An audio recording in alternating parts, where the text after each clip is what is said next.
Good morning and hello সবাইকে। তোমরা সবাই কেমন আছো? আশা করছি সবাই ভালো আছো। তো আমি তোমাদের সাথে শেয়ার করব গত রবিবার দিনটা আমি কিভাবে কাটিয়েছিলাম। তো সকালবেলায় তো বড়মশাই উঠে জামাকাপড় গুছিয়ে ভাইদের সাথে দীঘা ঘুরতে চলে গেছে। বাড়িতে এখন আমি আর ছেলে। তো রান্নাবান্না তেমন কিছু চাপ নেই। ঘরদোর পরিষ্কার করে ঝাড়ু লাগানো কমপ্লিট। তো আর শনিবার আমার অ্যাকোয়াগার্ডটা খারাপ হয়ে গিয়েছিল, যার জন্য জলের একটি জার কিনে এনেছিল, তার থেকেই আমি বোতলে বোতলে করে জল ভরে নিলাম। এই দিকে দেখো ঘরদোর সব সুন্দর করে আমি গুছিয়ে নিয়েছি। কিছুক্ষণ পর অ্যাকোয়াগার্ড সারানোর জন্য লোক চলে এসেছিল। উনি অ্যাকোয়াগার্ড সারিয়ে যাওয়ার পর আমি স্নান টান করে এদিকে রান্নাটা বসিয়ে দিয়েছি। ভাত আর কচু সেদ্ধ বসিয়ে আমি পুজো করতে চলে গিয়েছিলাম।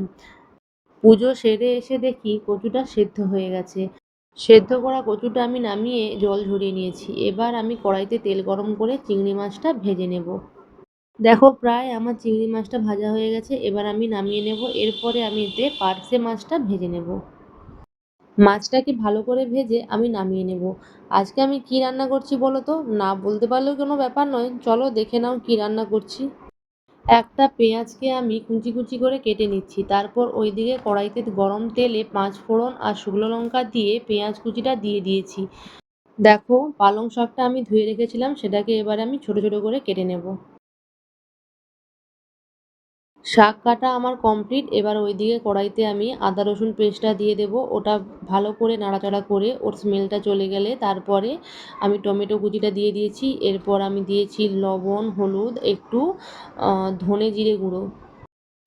এরপর মশলাটাকে ভালো করে কষিয়ে সেদ্ধ করে রাখা কচুটা দিয়ে একটু নাড়াচাড়া করে শাকটা দিয়ে দেব। শাকটাকেও একটু নেড়ে চেড়ে তার কিছুক্ষণ পর ভেজে রাখা চিংড়ি মাছটাও দিয়ে দেব। তারপর সব কিছুকে একটু ভালো করে মিশিয়ে নেব। মিশিয়ে নেওয়ার কিছুক্ষণ পরে জল ঢেলে দেব। কচু, পালং শাক আর চিংড়ি মাছ দিয়ে আমি ঘন্ট রান্না করলাম। রান্নাটা আমার কেমন হয়েছে অবশ্যই জানিও, যদি কিছু ভুল করে থাকি সেটাও জানিও। এবার আমাদের খেতে বসার পালা। তো কি রান্না করলাম বলো তো? আলু ভাতে, পার্শে মাছ ভাজা আর কচু চিংড়ির ঘন্ট। এই দিকে দেখো আমার ছেলেও নিজে হাতে তুলে ভাত খেয়ে নিচ্ছে, কিন্তু সেটা টিভি দেখতে দেখতে। রান্নাও হলো আর খাওয়াও হলো। এবার কিসের পালা বলো তো? এবার বাসন মাজারই পালা। দেখো রান্না করলাম ওইটুকু, আর বেসিন ভর্তি বাসন। সব কিছু মেজে পরিষ্কার করে আমি রান্নাঘরটা গুছিয়ে নেব। সমস্ত কিছু কাজ সারার পর মা মেয়েটা মিলে একটু শুয়ে পড়েছিলাম। তারপরে বিকেলবেলা উঠে দুজনে মিলে একটু বাইরে ঘুরতে বেরিয়েছিলাম। তো সামনেই তো রাখি, ছেলের আবদার ছিল যে রাখি কিনে দিতে হবে।